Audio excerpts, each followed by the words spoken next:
Howdy fellow model railroaders, my name's Kevin Brown and I want to thank you for checking out my YouTube channel. In this episode I want to go over how you reset the car card waybill system on my layout so it's ready for the next operating session. It's a pretty simple thing, but I'd like to go through it in some detail. And I'd also hope to show video from the latest N-Scale of Bloomington Normal train show over at the Normal Public Library. We had a good time there and I got some video from that. Usually at this time, before I get into that, I go over anything that's new on the layout. Almost everything I've done on the layout lately has been revolving around the car card system. And so as I go through that in the later part of the video, I'll just try and point out what's changed and hopefully I've made some improvements. By far, the largest new thing that's happened to me is I finally had a chance to go over to Redbird Tony's layout and check out what he does. Wow, he has amazing scenery, a very nice setup. I honestly don't think videos do his scenery justice. There's a lot of detail and I just had a ball. I'm hoping to learn everything I can about scenery from Tony. It's always been kind of my weakest link in model railroading, but you know, I'm hoping to learn and I think he'd be a good person to learn from. Now, like a dope, I didn't take too awful much video when I went over there, so I have a short clip that shows his overall layout, and I'll share that now, so I hope you enjoy it. A wonderful job with these. It's so amazing. I'm really jealous of the 16-foot run. Wow. I really wish I'd have taken more footage. Next time I get over there, I definitely want to go through his layout in a little more detail. Something I didn't expect and I'm very grateful for is Tony gave me a huge shout out on his channel as part of his 200th subscriber contest. And I was not expecting that. I was very grateful for it and quite pleased because I've had more activity on my channel than ever before. That kind of means, also shout out to Vinny. He also mentioned my channel on his Friday night chat. So again, I've been having a lot of interest in my channel lately, and that means I've also got some new subscribers. So I'd like to go run down a quick summary of what I want to do with my channel. First off, my layout, the Brownsville Terminal Railroad, is a small switching layout. It's portable. It's made up of T-track modules. And the idea is to simulate switching operations around a busy passenger terminal. Rough date in the mid-1960s to early 70s. Also, I'm an active member in a N-Scale modular railroad group called the N-Scale of Bloomington Normal. We have meets roughly monthly and set up for shows in that, and I always try and share video footage from that. And I also do some rail fanning. I've done a few videos on that, and I hope to do layout tours and hopefully shoot them a little better than I did Tony's. So all that stuff is what you can expect from watching my channel. Needless to say, welcome. Glad to have you on board. Next, I want to go through what it takes to reset the car card waybill system on my layout. So please stand by and hope you find it interesting. Okay, I'm going to set the scene here. We're going to assume that we've just finished all the switching on the layout. All the car cards are where they're supposed to be. And we're going to go see what it takes to reset from this point. Now, first thing you can see, first step is to cycle through all of the waybills at all of the 3 cities. A quick aside, you'll notice that I've added over here, I used to have repairs here, but I've added staging yard locations and what sort of the engine information on that, so particularly address information for DCC. So that's one of the changes I've made. But anyway, back to recycling. Each of the cars are in the right spot, so all we have to do is cycle the waybills. The waybills that have a destination like that, we just hold for a turn. All right, for the next session. We go here, here. Now those waybills that are already at hold, they get taken, and I'll return them to this rightful spot here pretty quick But that means this car next operating session is going to go to Thomasboro to the P&N Junction. And this waybill needs cycled as well. Now we have to go through this on the other two sections. Give me a chance and I'll show you how that works. Here we are over at Thomasboro now. All these hold waybills, they're coming out. These cars are now ready to go back to where they came from. Howard Brothers, that one needs to be cycled to its next cycle. Actually, both of them do. So we'll do that real quick. This is, by the way, you can also see where I put my repairs slot now. Had an extra spot over here, so I thought that was a good place to put them. So, that's it for Minneapolis. Let's check out what's going on at Thomasboro. Okay, here we are over at Thomasboro. These three are the only ones we're interested in, because those are the boxes that have the cards to the industries. This one, General National, it will be a hold now. This card here already was a hold, so it comes up. This one comes up. And last but not least, this card. Its waybill comes up. So now we have successfully reset all of our waybills that are in place. The next step is to generate the next batch of waybills and cars that are going to come on the layout. Now, a quick note, I have assigned each of these waybills now to one of my two possible sources of freight, sources of traffic. So I'm going to spend a little time here and separate those out and put them where they belong. So give me just a second. It seems I end up with two waybills that are going to stay here for the P&N Junction. You'll notice over here the waybills for the P&N Junction. Completed waybills are kept behind this divider. We just set them in there, and that's that. The ones for Brownsville, which I'm holding in my hand, I'll just bring back to there when we get a chance. So now what we have to do is generate the traffic at the P&N Junction. You'll notice it says, you start with waybills, and it says deal 3 waybills. So I'll take the waybills on this side that haven't been completed yet and grab 3 of them. 1, 2, and 3. Now one of these waybills is a blank. I put 2 blanks in each one of the ones just to make sure that every time the crew comes over to the P&N Junction, there's not always 3 cards. So now there will only be 2 cars. So we'll go ahead and put that in the completed as well. So that means I've got to get 2 cars to go with these cards. This is a list of the available cars. So I'm going to take just 2 at random. I've already shuffled them up. And we'll put a waybill in each one. And that will be the traffic from this point on the next operating session. Of course, this stuff isn't going to cooperate with the camera running. All right, so now we have the new cars we're going to have to bring in. And it's not very fancy. What I do here is just take those 3 cars that are already empty and ready to go back and switch them out with the 2 new cars I just drew. So let me do that real quick off camera, and I'll show you where we're at. Okay, through a little giant hand action, the 3 cars that were on the P&N Junction track have been replaced by the 2 new ones we've drawn waybills and stuff for. So we'll put them in the P&N Junction. The 3 cars that I took off that went back, I've got a felt-lined cardboard box. I keep them in over here. These now go in behind the divider in the completed card system.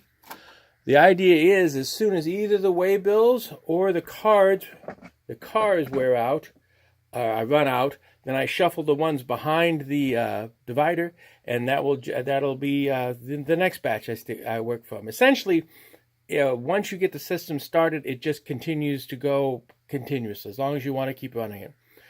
We have one more thing to update, and that's the traffic over at Brownsville. So let's go take a look at that. Okay, over here at the Brownsville side, the other source of traffic for the layout, the interchange track, we'll do the same thing we did on the other side. Here we deal 4 waybills. Let's see if I've got 4. 1, 2, 3. I only have 3, so I'm going to have to shuffle up what's behind here. Nothing really fancy, nothing up my sleeve. And just randomly grab one. Okay, and these become the new waybills we're going to build from. Once again, I drew a blank, so that means there will only be 3 cars coming next time. So I have things going to Minneapolis, Brownsville, and Minneapolis. Again, here's the cars that are available. Grab 3 and add the waybills randomly to them. There, and there, and there, and here we have the cars. They're going to have to be changed out with the 4 cars that are already have their empty car cards here, and they're sitting on the track. Now the way that's done on this side is a little different, a little more fun. I get to run one more train, so let's see how that works. All the cars for the Brownsville terminal side are delivered by the eastbound freight. I keep that on my longest staging track in behind. So, and all the cars that you see sitting back there that are available essentially are the cars that are in this train. So we got to move this train over to Brownsville and switch out what we need. Be right back. Okay, here comes the eastbound freight right on time. What we're going to have to do is set out these 3 cars, and pick up these 4. Go ahead and set those there. Probably went a little too far.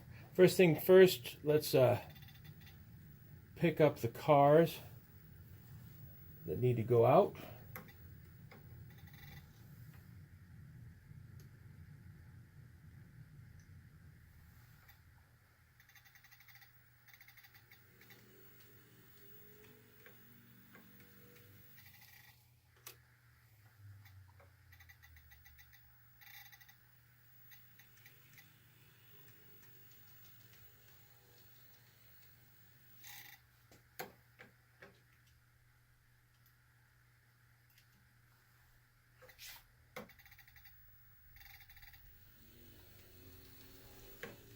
Now these 4 car cards can be set over here in the completed car section in the box. Give me just a second.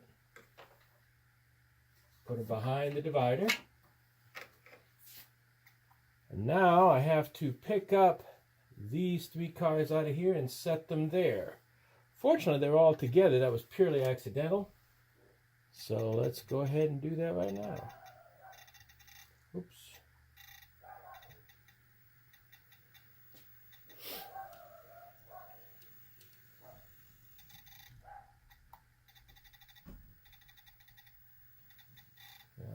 Of course.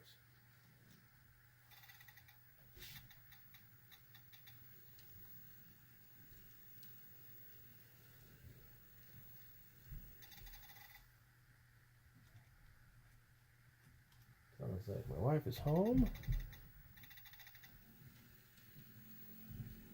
Alrighty.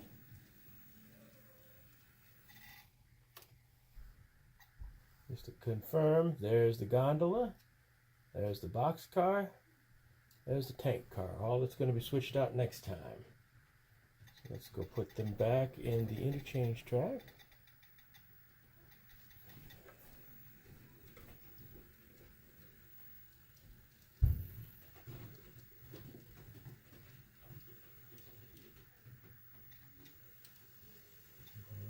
Sufficient.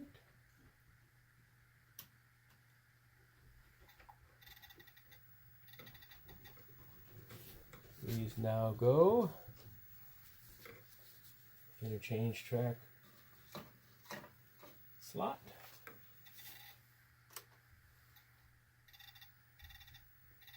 Time to get the eastbound freight back together.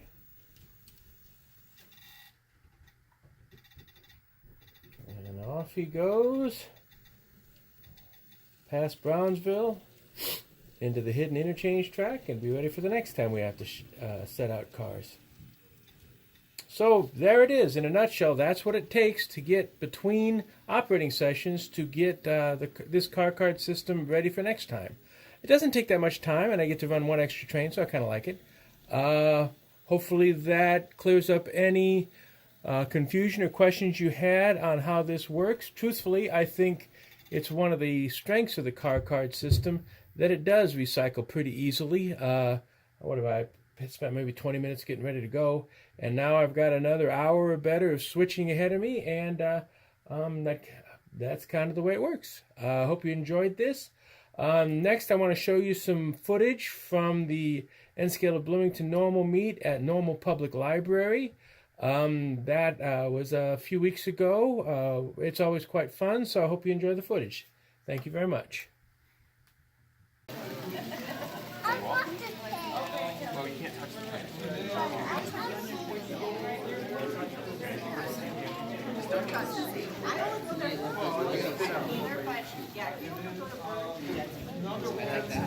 It's just like all of the trees.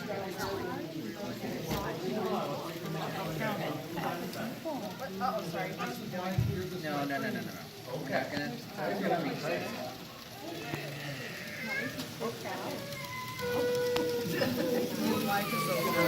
Flop down on the floor.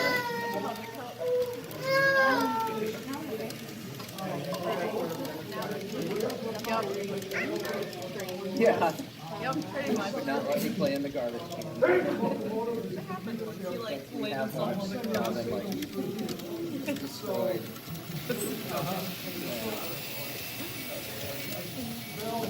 Elliot, do you want to see some more? There's a whole bunch more. Okay.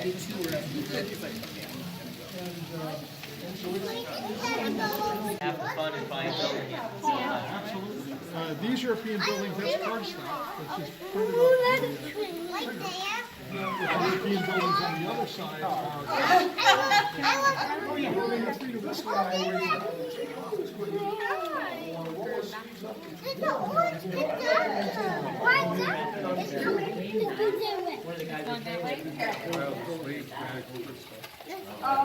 yeah, he's good. He knows where his hand is. Okay. It's the sleeve that takes out trees and buildings and trains. Trains are supposed to be fun, and then they get knocked over, and they stop being fun right away.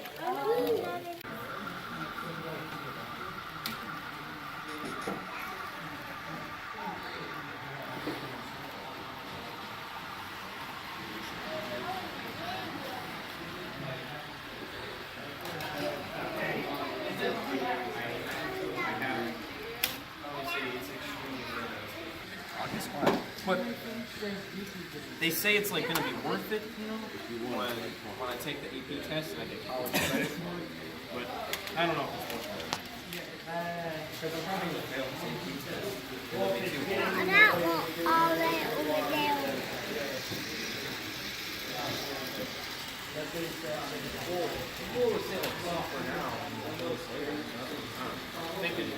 The Normal Public Library meet is in conjunction with the Children's Department at the library. They have activities, train-related activities and reading activities with the kids, and then they come down and play with, see the trains, and it's always been a pretty good, well-attended, and everybody seems to have a good time.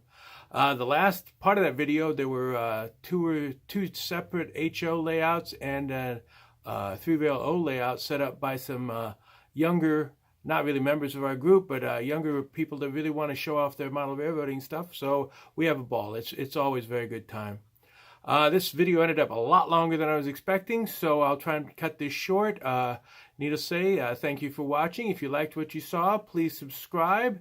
And next time, I'll try and show other aspects of what I can do operating my layup. So hope you have a good time. Hope you enjoyed it. Thank you very much. We'll talk to you next time.